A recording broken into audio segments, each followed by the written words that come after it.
He called it a great day for Israel. But behind Netanyahu's smile, fury brews.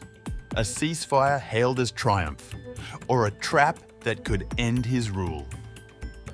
Trump's peace, far-right revolt, and a prime minister fighting for survival. In Gaza's silence, one question echoes. Is this Bibi's victory or his downfall?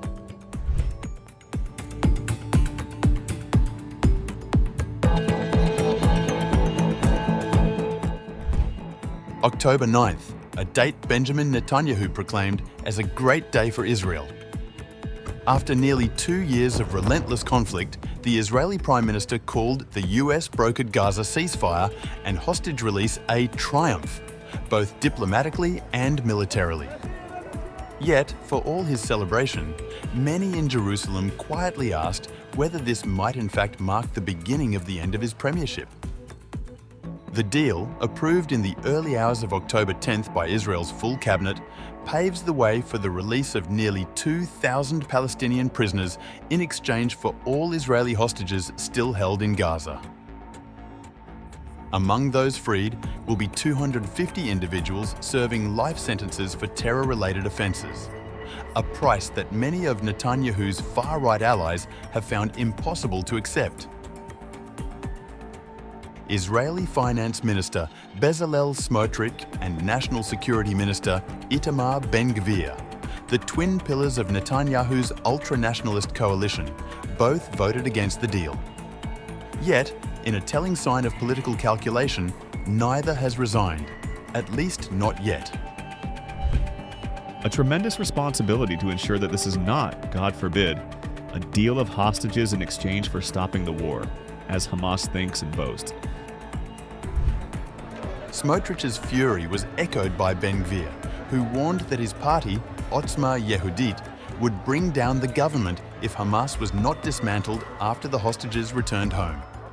For now, though, both men remain in government, hedging their bets as Netanyahu plays his familiar balancing act between appeasing hardliners and placating allies abroad.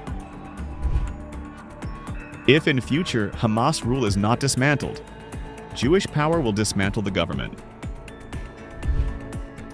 Trump's 20-point peace framework, the plan underpinning the ceasefire, calls for a full halt to the Gaza conflict, Hamas's disarmament, and an international administration to oversee the Strip. Netanyahu, however, insists Israel has only agreed to the first phase, a limited deal involving hostage exchanges and partial troop withdrawal. The real question is, will anyone say this is the end of the war? So long as Netanyahu dangles the promise of going back to war, then there is no point for Smotrich and Ben-Gvir to bring down the government.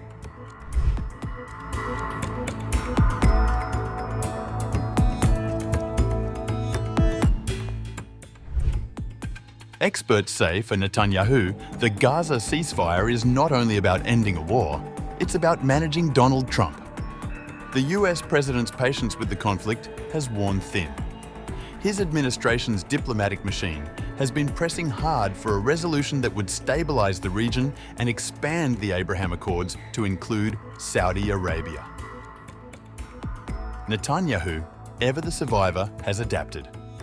His aides insist he now sees merit in concluding the war and beginning an exit strategy, even at the cost of political backlash. The timing was appropriate to do an exit now. Netanyahu will have to pay a price for the Gaza deal. It's not total victory, true, but with elections coming, this is the best he could do. The move, however, could come at a steep political cost.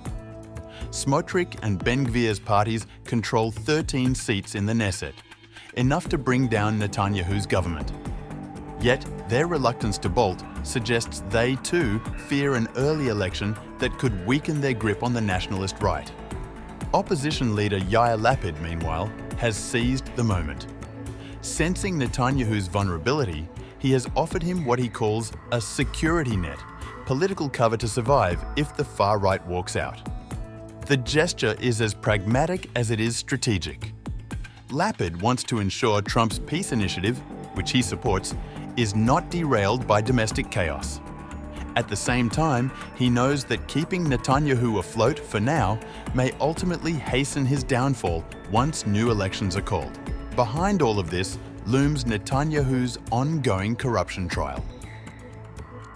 While the ceasefire itself does not trigger any legal process, it plays into the broader narrative of a prime minister besieged on all fronts, politically, judicially, and diplomatically. For Trump, the ceasefire marks a signature foreign policy win.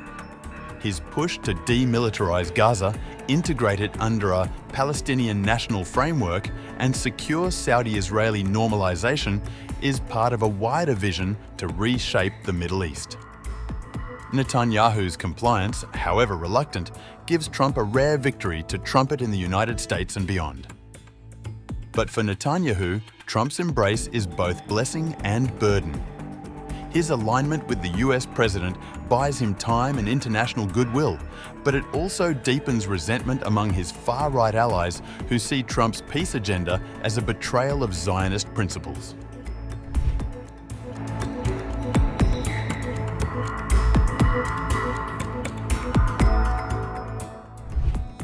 As dawn broke over Tel Aviv, scenes of jubilation unfolded at Hostage Square.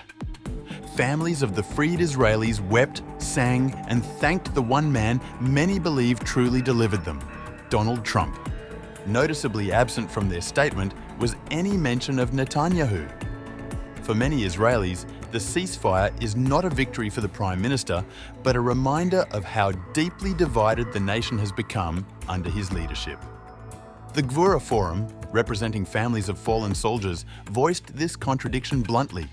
Joy for the hostages, but fury that Hamas still stands. Such sentiment underscores Netanyahu's central dilemma. If he resumes the war, he risks alienating Trump and Lapid. If he upholds the ceasefire, he risks losing Smotrich and Ben-Gvir, and with them, his fragile majority. Our hearts are filled with joy, happiness and excitement that all the hostages are expected to return home. But alongside this joy, we must not, under any circumstances, ignore the question of the price. The release of thousands of terrorists, including 250 murderers who are expected to be freed from prisons. As Trump's delegation of Special Envoys Steve Witkoff and Jared Kushner joined the Israeli government meeting, Ben-Gvir fumed. You can't make peace with Hamas, they want to murder us. In response, Kushner argued that Hamas is isolated and deterred all over the world, to which Ben-Gvir shot back. Would you make peace with Hitler? Hamas is Hitler. Either way, Israel appears headed toward elections, perhaps as early as March 2026, or even sooner if the coalition cracks. The political strategist Strachler believes Trump's upcoming visit to Jerusalem, where he is set to address the Knesset, will effectively launch Netanyahu's campaign. There's no better campaigner for Netanyahu than Trump. His address to Parliament on October 12th will be the start of the election campaign.